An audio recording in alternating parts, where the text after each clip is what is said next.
بسم اللہ الرحمن الرحیم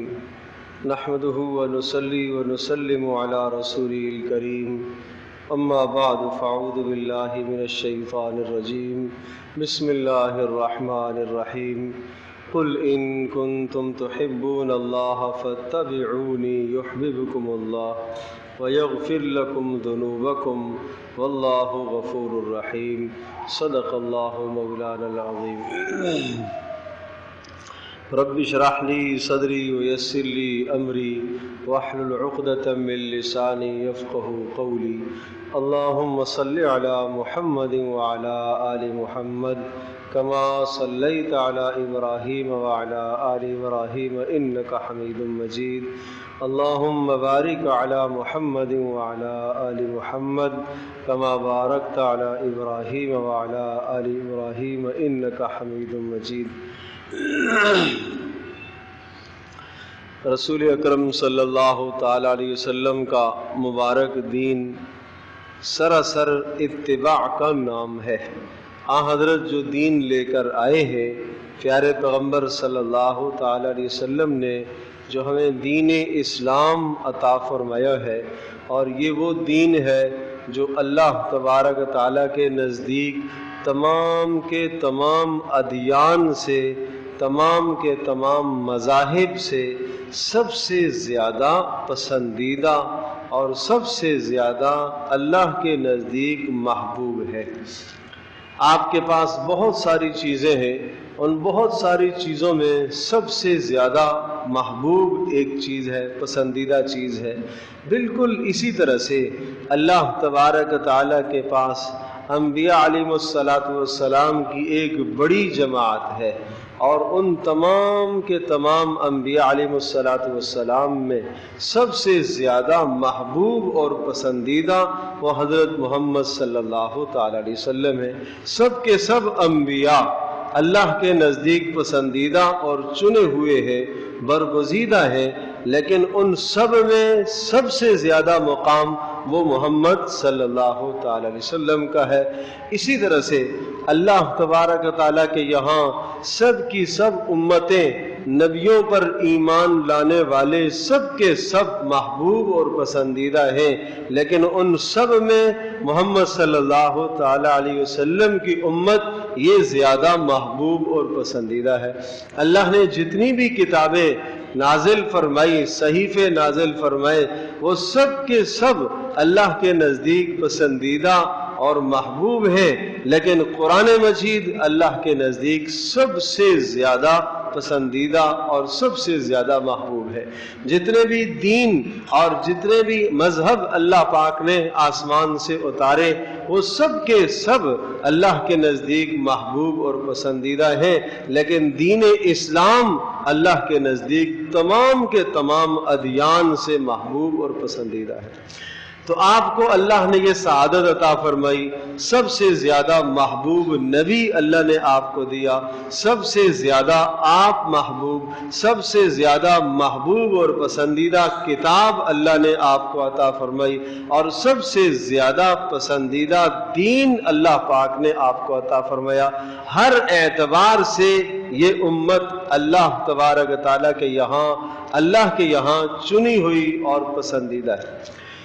جب یہ دین اللہ کا دیا ہوا ہے تو ہمیں وہی عمل کرنا ہے جو رسول اکرم صلی اللہ تعالی علیہ وسلم نے ہمیں بتایا ہے۔ حضرت صلی اللہ تعالی وسلم نے جو بات دین میں نہیں بتائی، اگر اس بات کو ہم دین کے اندر لے کر آئیں اور اسے دین کا حصہ سمجھیں اور اسے ثواب سمجھیں، تو حدیث پاک میں آپ نے ارشاد فرمایا، من احدث فی امرنا ھذا، جس نے ہمارے اس دین میں وہ بات کہی یا وہ بات کی جو ہم نے نہ بتائی ہو اور نہ ہم نے کی ہو، فرمایا فہو رد، وہ بات مردود ہے، اللہ کے یہاں قبول نہیں ہے۔ وہ دیکھنے میں کتنی اچھی ہو، وہ دیکھنے میں کتنی خوبصورت بات ہو، وہ عمل دیکھنے میں کتنا پسندیدہ ہو، دل کو بہلانے والا ہو، لیکن اگر وہ عمل رسول پاک صلی اللہ علیہ وسلم نے نہیں بتایا، آپ علیہ الصلوۃ والسلام نے نہیں کیا، وہ کتنا ہی اچھا کیوں نہ ہو، وہ اللہ کے نزدیک مقبول نہیں ہے، اللہ کے نزدیک مردود ہے، ناپسندیدہ ہے۔ جب یہ ضابطہ آپ ذہن نشین فرما چکے تو اب آپ یہ بات ذہن نشین فرمائیں کہ محرم الحرام کے مہینے میں رسول اکرم صلی اللہ تعالی علیہ وسلم کی جانب سے ہمیں کیا ہدایات ملتی ہیں، ہمیں کیا احکام ملتے ہیں۔ حضرت صلی اللہ تعالی وسلم نے اس مہینے کے متعلق کیا ارشادات بتائے ہیں، وہ چند باتیں میں آپ کے سامنے عرض کرتا ہوں۔ ایک بات تو یہ ذہن نشین فرمانے کی ہے کہ مکہ مکرمہ کے اندر بھی قریش مکہ کا بھی یہ معمول تھا کہ وہ 10 محرم کو اہمیت کی نظر سے دیکھا کرتے تھے، اور وہ اس لیے کہ گزشتہ حضرت ابراہیم علیہ السلام اور حضرت اسماعیل علیہ السلام کی روایات میں سے کچھ روایات 10 محرم سے متعلق اہل مکہ کے پاس تھیں، لہٰذا وہ ان روایات کی پاسداری کرتے ہوئے 10 محرم کا احترام کیا کرتے تھے۔ اور رسول پاک صلی اللہ علیہ وسلم نے 10 محرم کے متعلق یہ بات بھی ارشاد فرمائی کہ اس دن کو اللہ پاک نے حضرت آدم علیہ السلام کی توبہ کو قبول فرمایا، اور اسی دن میں اللہ پاک نے آدم علیہ السلام کو دنیا میں اتارا، اور اسی دن میں حضرت نوح علیہ السلام کی کشتی کو نجات ملی، اور اسی ہی دن میں اللہ پاک نے حضرت موسیٰ علیہ السلام کو فرعون کے لشکر سے نجات عطا فرمائی، اور فرعون غرق اور تباہ ہوا، اور اسی ہی دن میں اللہ تبارک تعالیٰ قیامت کو بھی قائم کرے گا۔ یہ باتیں کس کے متعلق فرمائی؟ 10 محرم کے متعلق ارشاد فرمائی۔ اب مکہ مکرمہ میں لوگ مکہ مکرمہ میں قریش مکہ اس دن کا احترام کیا کرتے تھے اور روزہ بھی رکھ لیا کرتے تھے، لیکن باقاعدہ سے روزے کا التزام نہیں تھا اور روزے کا دوسروں کو حکم نہیں دیا جاتا تھا۔ حضرت صلی اللہ تعالی علیہ وسلم جب مدینہ طیبہ تشریف لے گئے، حضرت صلی اللہ تعالی علیہ وسلم کو پتہ چلا کہ یہود جو مدینہ میں آباد ہیں یہ 10 محرم کا روزہ رکھتے ہیں۔ آپ نے ان سے پوچھا ما ھذا اليوم، یہ تمہارا دن کیا ہے، الذی تصومونہ فیہ، جس کے اندر تم روزہ رکھتے ہو 10 محرم کو، یہ کیوں رکھتے ہو؟ انہوں نے کہا ھذا یوم عظیم، یہ ہمارے نزدیک ایک بڑی عظمت والا دن ہے۔ انجى اللہ موسیٰ وقومہ فیہ، اللہ پاک نے حضرت موسیٰ علیہ السلام کو اور موسیٰ علیہ السلام کی قوم کو اس دن یعنی 10 محرم کو نجات عطا فرمائی۔ وغرق فرعون وقومہ، اور اللہ پاک نے فرعون اور اس کی قوم کو غرق کر دیا۔ جب ایسا ہوا فصامہ موسیٰ علیہ السلام، تو حضرت موسیٰ علیہ السلام نے اس کے بعد 10 محرم کا روزہ رکھا اللہ کا شکر بجا لانے کے لیے۔ لہذا نحن نصومہ، ہم بھی اس لیے روزہ رکھتے ہیں کہ موسیٰ علیہ السلام نے روزہ رکھا۔ رسول پاک صلی اللہ تعالی علیہ وسلم نے ارشاد فرمایا نحن احق بموسیٰ واولا منکم، ہم تم سے زیادہ موسیٰ علیہ السلام کی تعظیم کرنے والے ہیں اور ان کا احترام کرنے والے ہیں، لہذا ہم بھی 10 محرم کا روزہ رکھیں گے۔ اب اس مبارک حدیث سے کئی باتیں سمجھ میں آتی ہیں۔ سب سے پہلی بات تو یہ ہے کہ حضرت موسیٰ علیہ السلام نے روزہ رکھا شکرانے کے طور پر۔ تو ایک بات تو یہ سمجھ میں آئی کہ ہمیں اگر کسی غم سے، کسی پریشانی اور مصیبت سے نجات ملے تو شکرانے کے طور پر ہمیں کوئی عمل کرنا چاہیے۔ جیسے کوئی بھی مصیبت آتی ہے تو ہم مصیبت میں عام طور پر رواج ہے اللہ کی طرف رجوع کرنے کا۔ بارش کی مصیبت آ گئی، طوفان کی مصیبت آ گئی، اس سے پہلے جو مصائب اور پریشانیاں ہماری طرف آئی ہیں، متوجہ ہوئی ہیں، اور مصائب اور پریشانیوں میں ہم جو ہے وہ چھتوں پر چڑھ کر اذانیں بھی دیتے ہیں، اور مصائب اور پریشانیوں کے وقت جو ہے ہم صلاۃ الحاجت بھی پڑھتے ہیں، اور مصائب اور پریشانیوں کے وقت جو ہے وہ ہم صدقے بھی کرتے ہیں، ہم آیت کریمہ کا بھی ورد کرتے ہیں۔ لیکن ہوتا یہ ہے کہ جیسے ہی مصیبت چھٹتی ہے اس کے بعد شکرانے کے طور پر عمل نہیں کیا جاتا ہمارے ماحول اور معاشرے میں، الا قلیل، ہاں کوئی مستثنا ہو سکتا ہے جس نے کیا ہو، لیکن عام طور پر فضا یہ ہے کہ مصیبت کے چھٹ جانے کے بعد پھر ہم اللہ کی طرف رجوع نہیں کرتے، جبکہ انبیاء علیہ السلام کی شان یہ ہے اور مومن کی شان یہ ہے کہ مصیبت آئے تب بھی اللہ کی طرف رجوع کرے، اور مصیبت جب ختم ہو تو تب بھی اللہ ہی کی طرف رجوع کرنا چاہیے، شکرانے کے طور پر اللہ کی طرف رجوع کرنا چاہیے کہ ہمارے بس اور طاقت میں یہ مصیبت کا دور کرنا اور زائل کرنا نہیں تھا، اے اللہ تو نے محض اپنے فضل سے اس مصیبت کو ہٹا دیا ہے۔ پیارے پیغمبر صلی اللہ تعالی علیہ وسلم کا یہی عمل ہے، وَمَن شَكَرَ فَإِنَّمَا يَشْكُرُ لِنَفْسِهِ، اور جو آدمی شکر کرتا ہے مصیبت کے جانے پر، راحت کے مل جانے پر، آسانی کے مل جانے پر، جو آدمی شکر ادا کرتا ہے اس شکر کا فائدہ اسی کو ہے۔ شکر کا فائدہ کیا ہے؟ شکر کا فائدہ دو بڑے عظیم الشان فائدے ہیں۔ نمبر ایک، شکر کا فائدہ یہ ہے کہ شکر ادا کرنے سے آپ کو اللہ کا تعلق اور قرب نصیب ہوگا، شکر کرنے سے اللہ کا تعلق نصیب ہوگا، اللہ کی محبت آپ کو حاصل ہوگی۔ اور نمبر دو، دوسرا فائدہ شکر ادا کرنے کا یہ ہے کہ اللہ تبارک تعالی آپ کی راحت اور آپ کی خوشیوں میں اور آپ کی نعمتوں میں اللہ اضافہ فرمائے گا۔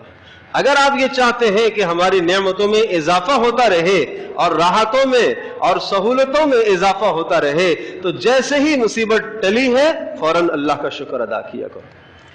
تو ایک بات تو یہ سمجھ میں آئی کہ موسیٰ علیہ السلام نے شکرانے کے طور پر نفل ادا فرمائے، لہٰذا ہمیں بھی شکرانے کے طور پر جب بھی کوئی مصیبت، جب بھی کوئی پریشانی ہم سے دور ہو اور کسی راحت میں ہم داخل ہوں تو ہمیں بھی شکرانے کے طور پر 2 رکعت نماز نفل ادا کر لینے چاہیے، شکرانے کے طور پر ہمیں روزہ رکھ لینا چاہیے، شکرانے کے طور پر ہمیں صدقہ کر لینا چاہیے کہ اے اللہ تیرا شکر۔ دوسری بات جو اس مبارک حدیث سے ہمیں سمجھ میں آتی ہے وہ یہ کہ رسول اکرم صلی اللہ تعالی علیہ وسلم نے ارشاد فرمایا کہ ہم موسیٰ علیہ السلام کے ادب اور احترام کا زیادہ حق رکھتے ہیں کہ ہم موسیٰ علیہ السلام کی تعظیم کریں۔ اس سے یہ بات سمجھ میں آتی ہے کہ اسلام وہ خوبصورت اور پیارا اور بہترین مذہب ہے جس میں تمام کے تمام انبیاء علیہ السلام کی تعظیم اور تقدیس کی جاتی ہے۔ سب انبیاء کی تعظیم کا قائل ہے اسلام۔ یہودیت میں یہ بات نہیں ہے، نصرانیت میں یہ بات نہیں ہے، وہاں یہ ہے کہ موسیٰ علیہ السلام کو ماننا ہے، عیسیٰ علیہ السلام کو برا کہنا ہے۔ وہاں مذہب کا حصہ ہے محمد صلی اللہ علیہ وسلم کو برا کہنا ہے۔ نصرانیوں کے ہاں موسیٰ علیہ السلام کو برا کہنا ہے اور عیسیٰ علیہ السلام کو خدائی درجہ دینا ہے، اور دونوں کے یہاں محمد صلی اللہ علیہ وسلم کی توہین اور تذلیل کرنی ہے، معاذ اللہ ثم معاذ اللہ۔ لیکن اسلام وہ واحد مذہب ہے جو یہ بتاتا ہے کہ اگر آپ نے موسیٰ علیہ السلام کی توہین اور تذلیل کی، آپ محمد صلی اللہ علیہ وسلم پر ایمان رکھتے ہیں لیکن موسیٰ علیہ السلام کی شان میں آپ نے گستاخی کی، آپ مذہب اسلام سے خارج ہو جائیں گے۔ آپ نے عیسیٰ علیہ السلام کی شان میں اگر گستاخی کی اور محمد صلی اللہ علیہ وسلم کی بہت آپ تعظیم کرتے رہے، لیکن اگر عیسیٰ علیہ السلام کی شان میں بھی آپ نے گستاخی کی تو آپ مذہب اسلام سے خارج ہو جائیں گے۔ یہ اسلام کی وسعت نظری ہے، یہ اسلام کی وسعت نظری ہے کہ ایک نبی کا انکار، ایک نبی کی توہین، ایک نبی کی تنقیص کرنا سب انبیاء کی توہین اور سب انبیاء کی تنقیص ہے۔ تو اس لیے دوسری بات یہ سمجھ میں آئی اسلام کی وسعت۔ اور تیسری بات جو اس حدیث سے سمجھ میں آتی ہے وہ یہ کہ رسول اکرم صلی اللہ تعالی علیہ وسلم نے جب یہ اعلان فرما دیا کہ ہم موسیٰ علیہ السلام کی تعظیم اور موسیٰ علیہ السلام کا احترام کرنے کے زیادہ لائق ہیں، لہٰذا ہم 10 محرم کو روزہ رکھیں گے، اور آن حضرت صلی اللہ تعالی وسلم نے 10 محرم کو روزہ رکھنے کا اہتمام فرمایا، اور یہ مدینہ منورہ میں 10 محرم کے روزے کا اہتمام رہا اور چلتا رہا۔ حضرت عبداللہ ابن عباس رضی اللہ تعالی عنہما سے روایت ہے، وہ ارشاد فرماتے ہیں ہم نے رسول اکرم صلی اللہ علیہ وسلم سے یہ درخواست کی، اے اللہ کے رسول، یہ جو 10 محرم کا دن ہے یہ یہودیوں کے یہاں یہ تہوار والا دن ہے، اور اس دن کو وہ اپنے لیے تہوار کا دن مانتے ہیں اور اس کی تعظیم کرتے ہیں. کہیں ایسا تو نہیں ہے کہ اگر ہم 10 محرم کا روزہ رکھیں، اس روزہ رکھنے کی وجہ سے یہودیوں کے ساتھ شباہت لازم آ جائے، مشابہت لازم ہو جائے. اور حضرت صلی اللہ تعالی وسلم کا مزاج مبارک یہ تھا کہ وہ یہودیوں کے ساتھ شباہت اختیار کرنا پسند نہیں فرماتے تھے، نصرانیوں کے ساتھ شباہت اختیار کرنا پسند نہیں فرماتے تھے، مشرکین کے ساتھ شباہت اختیار کرنا پسند نہیں فرماتے تھے. کیوں؟ آپ یہ فرماتے تھے کہ میں جو دین لے کر آیا ہوں وہ تمام کے تمام ادیان سے سب سے بہتر دین ہے، وہ سب سے اچھا اور سب سے اعلیٰ دین ہے. تو اب تمہیں کسی اور کی طرف دیکھنے کی ضرورت کیا ہے؟ آپ نے صاف صاف ارشاد فرمایا کہ اب اگر موسیٰ علیہ السلام بھی زندہ ہو کر آ جائیں تو ان کا چارہ کار بھی میری اتباع کے بغیر نہیں ہے، وہ بھی میری ہی اتباع کریں گے. تو جب بات یہ ہے کہ اللہ نے جو مجھے دین دیا ہے وہ تمام کے تمام ادیان سے افضل ہے، جو طریقہ آپ نے بتایا وہ تمام طریقوں سے افضل، جو معاشرت آپ نے عطا فرمائی وہ معاشرت تمام معاشرتی زندگیوں سے افضل، جو سیاسی زندگی آپ نے عطا فرمائی وہ تمام کے تمام سیاسی اصولوں سے افضل، اور جو آئلی قوانین آپ نے عطا فرمائے وہ تمام کے تمام آئلی قوانین سے افضل. غرض یہ کہ زندگی کا ہر شعبہ جو آپ دے کر گئے ہیں وہ تمام کے تمام ادیان سے، تمام طریقوں سے، تمام راستوں سے افضل. تو پھر یہ امتی کسی اور کی طرف کیوں دیکھے؟ پھر یہ کسی اور کی طرف کیوں دیکھے؟ اس لیے آپ علیہ السلام کو یہ عمل پسند نہیں تھا، آپ اس پر سخت ناراض ہوتے تھے. یہاں تک کہ میں بات یہ بتاتا ہوں کہ یہ کب کہا آپ علیہ السلام نے کہ اگر موسیٰ بھی زندہ ہوتے تو ان کا چارہ کار بھی میری اتباع کے بغیر نہ ہوتا، یہ کب کہا تھا؟ حضرت عمر رضی اللہ تعالی عنہ ایک مرتبہ کوئی تورات کا صحیفہ مل گیا اور اسے لے آئے، رسول پاک صلی اللہ علیہ وسلم کی خدمت میں تشریف فرما تھے اور اس صحیفے سے کچھ پڑھنے لگے آپ علیہ السلام کی موجودگی میں. سیدنا ابوبکر صدیق رضی اللہ تعالی عنہ وہ بھی تشریف فرما تھے، اور حضرت عمر رضی اللہ تعالی عنہ نے نبی علیہ السلام کے چہرہ انور کی طرف نہیں دیکھا. تو جیسے پڑھنا شروع کیا آپ علیہ السلام کا چہرہ مبارک غضبناک ہوا اور آپ کے چہرہ مبارک سرخ ہو گیا، ایسے جیسا کہ سرخ انار آپ کے چہرے پر نچوڑ دیا گیا، اس طرح سے چہرہ آپ کا سرخ ہو گیا. ابوبکر صدیق نے متوجہ فرمایا عمر دیکھتے نہیں ہو رسول پاک صلی اللہ علیہ وسلم کا چہرہ مبارک؟ حضرت عمر رضی اللہ تعالی نے جب نگاہ اوپر کی اور دیکھا نبی علیہ السلام غضبناک ہیں، آپ علیہ السلام کو ناگواری ہوئی تو فوری کہنے لگے میں اللہ کی پناہ چاہتا ہوں اللہ اور اس کے رسول کے غصے سے، میں اللہ کی حفاظت چاہتا ہوں. اے اللہ مجھے محفوظ فرما کہ تیرا غصہ میری طرف متوجہ ہو، اور مجھے اس بات سے بھی محفوظ فرما کہ تیرے نبی کا غصہ میری طرف متوجہ ہو. تو جب یہ بات ہو گئی تو پھر آپ علیہ السلام نے فرمایا عمر جو دین میں لے کر آیا ہوں یہ وہ دین ہے کہ اب اگر موسیٰ بھی زندہ ہو کر آ جائیں تو اب ان کا چارہ کار بھی میری اتباع کے بغیر نہیں ہے، اب وہ میری ہی اتباع کریں گے. تو اب آپ اندازہ کیجئے، تو شباہت رسول پاک صلی اللہ علیہ وسلم کو پسند نہیں تھی. آج ہم اپنی زندگی کا جائزہ لیں، ہم کہیں یہودیوں کی شباہت تو نہیں کر رہے، کہیں نصرانیوں کی شباہت تو نہیں ہے، زندگی کے کسی شعبے میں مشرکین کی شباہت تو نہیں ہے، زندگی کے کسی شعبے میں ہندو قوم کی شباہت تو نہیں ہے. جن قوموں کے ساتھ ہمارا میل جول ہے، جن محلوں کے اندر ہمارے گھر ہیں، اگر ہمارے محلے میں، ہمارے خاندان میں، جاننے والوں میں اگر کوئی اس قسم کے لوگ ہیں، افراد ہیں، ہماری کوئی شباہت ان کے ساتھ تو نہیں ہے. اگر ہم کسی بھی عمل میں، ہم شادی میں، ہم تجارتی زندگی میں، ہم اپنے رسم و رواج میں، فوتگی کے موقع پر، تعزیت کے موقع پر، قرآن خوانی کے موقع پر، ان تمام کے تمام مواقع میں اگر ہم کسی اور کی شباہت اختیار کرتے ہیں تو یاد رکھیے گا یہ شباہت اختیار کرنا رسول اکرم صلی اللہ علیہ وسلم کو اذیت اور تکلیف دینے کے مترادف ہے. بس اس اذیت سے ہم نے اپنے آپ کو بچانا ہے. پہلے ہی ہمارے کون سا بڑے بڑے اعمال ہیں، عمل تو ہے نہیں، عمل سے ویسے ہی ہم خالی، اور پھر مزید اذیت دینا، مزید تکلیف دینا، تو یہ کسی طرح سے بھی جائز نہیں ہے، اس لیے اس سے اجتناب کیا جائے. تو تیسری بات یہ عرض کر رہا تھا کہ حضرت صلی اللہ علیہ وسلم نے روزہ رکھا اور صحابہ کرام رضی اللہ عنہم اجمعین نے کہا اللہ کے رسول اس دن تو یہود بڑا تعظیم والا دن اس کو سمجھتے ہیں اور آپ نے روزہ رکھا ہے، کہیں ان کے ساتھ شباہت تو نہیں ہے؟ تو آپ نے ارشاد فرمایا اچھا آئندہ سال اگر میں زندہ رہا تو میں اس 10 محرم کے ساتھ ایک اور کا روزہ بھی ملاؤں گا، ایک اور روزہ 9 کا یا 11 کا میں روزہ رکھوں گا۔ تو محدثین فرماتے ہیں کہ حضرت صلی اللہ تعالی علیہ وسلم نے اپنی تمنا اور ایک راہ ظاہر فرما دی اور ایک راستہ آپ نے بتا دیا، رہنمائی آپ نے کر دی۔ آئندہ سال پھر محرم کا مہینہ آیا نہیں، آپ علیہ السلام اس سے پہلے ہی دنیا سے پردہ فرما گئے، یعنی محرم تھا، پھر ربیع الاول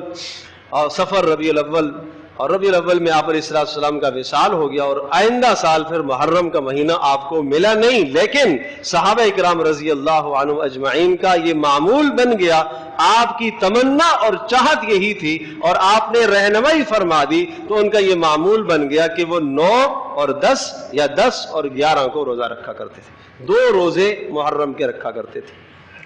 تو 10 کے ساتھ ایک اور روزہ ملا لیا کرتے تھے، یا 9 کا ملا لیتے تھے اور یا کبھی 11 کا ملا لیتے تھے۔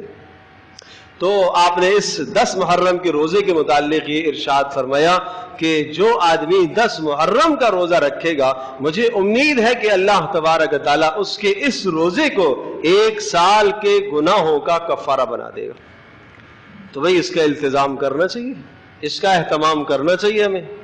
باقی یہ کہ اگر کوئی آدمی نہیں رکھ سکتا، 9 کو نہیں رکھ سکتا، صرف 10 کا اس نے رکھا ہے، اور 11 کا نہیں رکھ سکتا، صرف 10 کا اس نے رکھا ہے، تو علماء نے لکھا ہے جب بھی اس کے لیے گنجائش ہے وہ خلاف شرع نہیں کہلائے گا۔ اگر صرف 10 کا رکھتا ہے تب بھی ٹھیک ہے، کسی نہ کسی درجے میں حضرت صلی اللہ علیہ وسلم کی اتباع ہو جائے گی۔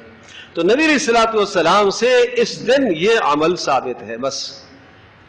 10 محرم کا یہ عمل ثابت ہے روزے کا۔ باقی 10 محرم کو اپنی جگہ پر فضیلت حاصل ہے، اس فضیلت کا تعلق حضرت حسین رضی اللہ تعالی عنہ کے ساتھ نہیں ہے، یہ حضرت حسین رضی اللہ تعالی عنہ کے لیے یہ فضیلت کی بات ہے کہ اللہ تبارک تعالیٰ نے ان کے لیے، ان کی شہادت کے لیے 10 محرم کے دن کا انتخاب فرمایا۔ تو 10 محرم کا تعلق شہادت حسین سے نہیں ہے، اس کی فضیلت پہلے سے چلی آ رہی ہے، لیے اچھی طرح سے سمجھنا چاہیے۔ باقی اسی طرح سے 10 محرم یا محرم کے مہینے میں یہ خیال کیا جاتا ہے کہ اس 10 محرم میں، 9 محرم میں یا محرم کے مہینے میں شادیاں نہیں ہونی چاہیے، قطعاً غلط ہے، غلط ہے۔ آپ علیہ السلام کی کسی حدیث میں منع نہیں ہے، بلکہ یہ آج کل آپ کو کرنا چاہیے، اس کا التزام کرنا چاہیے۔ جس کی شادی 1 ماہ پہلے ہے، 1 ماہ بعد ہے، وہ محرم میں انتظام کرے، وہ محرم میں انتظام کرے، تاکہ اس رسم کا خاتمہ ہو جائے جو آج لوگوں کے تصور میں ہے کہ چونکہ محرم جو ہے حضرت حسین کی شہادت ہے لہذا اس میں جو ہے وہ شادی نہیں ہونی چاہیے۔ تو بھائی اگر آپ شہادتوں کو دیکھتے ہو تو اسلام میں تو ہر مہینہ ایسا ہے جس میں کئی شہادتیں ہیں۔ پیچھے ذی الحجہ گزرا، عثمان کی شہادت نہیں ہے، عثمان کی شہادت ہے۔ اور اسی طرح سے جناب 1 محرم کو حضرت عمر رضی اللہ تعالیٰ کی شہادت ہے، اس کو تو کوئی نہیں چھیڑتا، نہیں بیان کرتے الا قلیل۔ تو اس لیے یہ فرسودہ چیزیں ہمارے یہاں جو پھیل گئی ہیں، رواج پا گئی ہیں، یہ غلط چیزیں ہیں، ان غلطیوں کو اپنے آپ سے دور کرو۔ میں بات وہ عرض کر رہا تھا کہ اسلام ہمیں نبی کی اتباع بتاتا ہے، اسلام ہمیں اتباع بتاتا ہے۔ حضرت حسین رضی اللہ تعالیٰ عنہ کا پیغام ہے، اسے سمجھنے کی ضرورت ہے کہ رسول اکرم صلی اللہ تعالی علیہ وسلم کے دین کے اندر کسی جگہ پر رکھنا انہوں نے محسوس کیا اور کمزوری محسوس کی اور اپنی جان کو لے کر کھڑے ہوئے، اپنی جان کو پیش کر دیا۔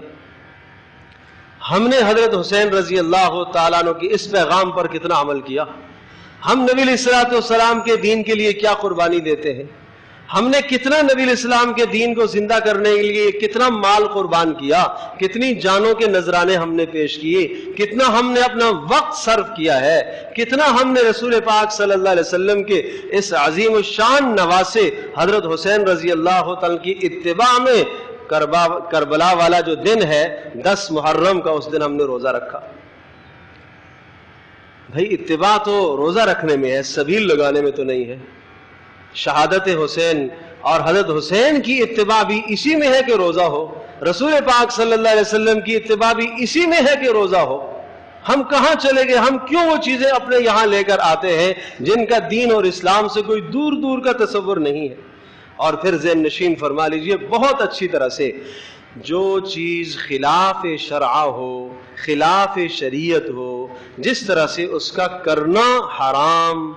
اس کا سننا حرام، اسی طرح سے اس کا دیکھنا بھی حرام ہے۔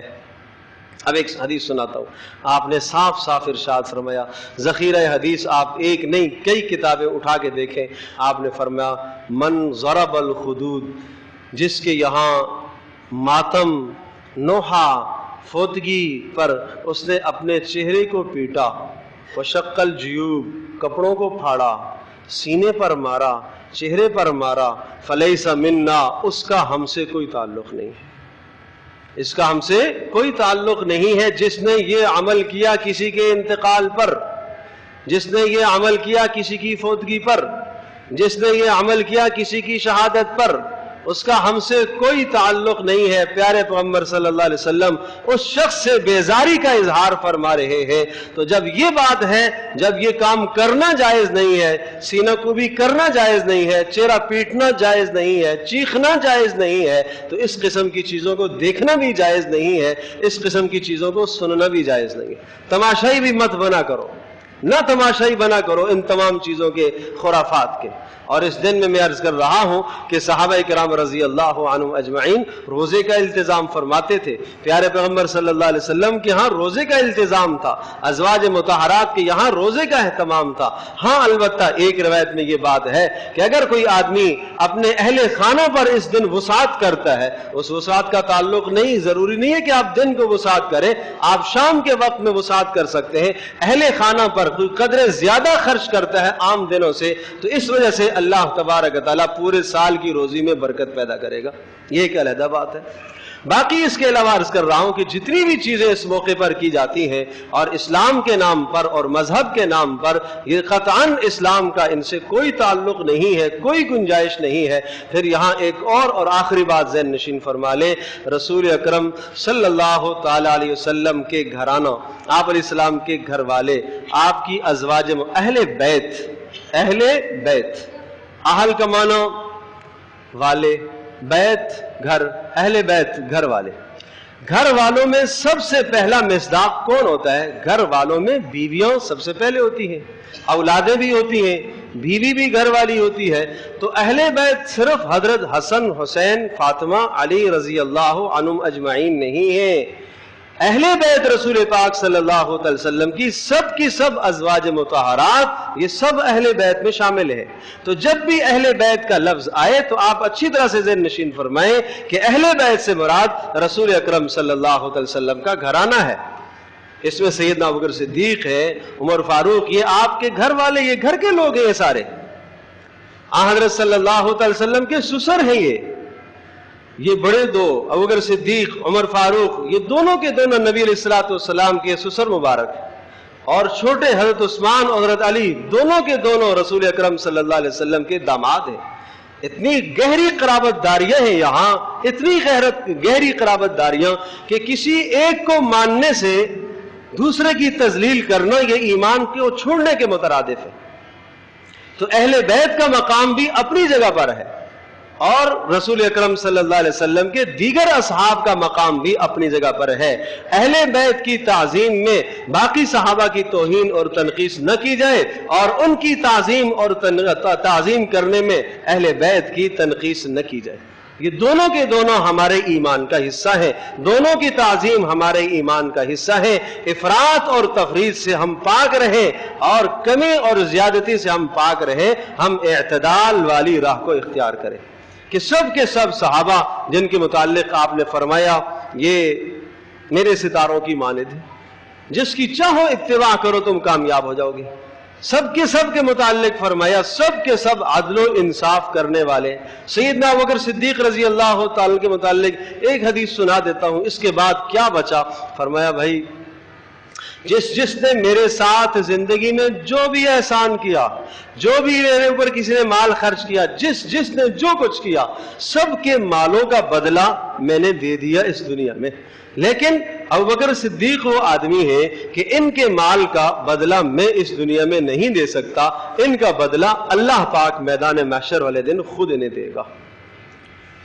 تو جس شخص کے متعلق یہ بڑی بات ارشاد فرمائے، اتنی بڑی بات ارشاد فرمائے، اتنی عظیم و شان بات ارشاد فرمائے، جس کے متعلق فرمایا جنت کے ہر دروازے سے ان کو پکار آئے گی، ہر دروازے سے ان کو پکار آئے گی۔ ایک خاتون آئی کہ اللہ کے رسول مجھے کوئی مال چاہیے، کوئی مانگا، آپ علیہ السلام کے پاس اس وقت نہیں تھا، آپ نے فرمایا اچھا پھر آ جانا۔ اس نے کہا اگر میں پھر آؤں اور آپ نہ ہوں تو، یعنی آپ دنیا سے پردہ فرمائیں تو پھر میں کہاں جاؤں؟ کہا ابوبکر سے لے لینا، ابوبکر سے لے لینا، اگر میں نہ ہوا تو اس سے لے لینا۔ تو یہ کیا اشارہ تھا کہ میرے بعد جان نشین یہی ہوں گے، ان سے آپ لے لیجئے گا۔ تو میرے عزیز دوستو اور بزرگوں، یہ متفق علیہ باتیں ہیں کہ رسول اکرم صلی اللہ علیہ وسلم کے بعد سب سے بلند و بالا مقام سیدنا ابوبکر صدیق رضی اللہ تعالیٰ عنہ کے، امت میں سب سے بلند و بالا مقام سیدنا ابوبکر صدیق رضی اللہ تعالیٰ عنہ کا ہے۔ لہذا تبرہ بازی سے نہ ہم اس بات کو سنیں، نہ ہم اس بات کو سوچیں، ایسے لوگوں کے خلاف سوچنا بھی اپنے ایمان کو ضائع کرنا ہے۔ کوئی اپنے دل کے اندر وسوسہ مت آنے دے صحابہ کرام رضی اللہ عنہم اجمعین کے خلاف، کوئی وسوسہ، کوئی شیطانی خیال، کسی قسم کی تاریخی بات آپ کے سامنے آ جائے، ہرگز اسے قبول نہ کریں، اس لیے کہ پیارے پیغمبر صلی اللہ علیہ وسلم کے یار غار ہیں، وہ آج بھی حضرت صلی اللہ علیہ وسلم کے ساتھ آرام فرما رہے ہیں، اور قرآن مجید کی بے شمار آیات ان کی تائید کرتی ہیں۔ الا تنصروہ فقد نصرہ اللہ، یہ وہ واحد قرآن کی آیت ہے جس میں صرف اور صرف سیدنا ابوبکر صدیق کی فضیلت بیان ہے۔ تو اس لیے میں عرض کر رہا ہوں کہ کہیں بھی اگر کوئی وسوسہ دل کو چھونے لگ جائے تو اس وسوسے خیال کو ہٹاؤ،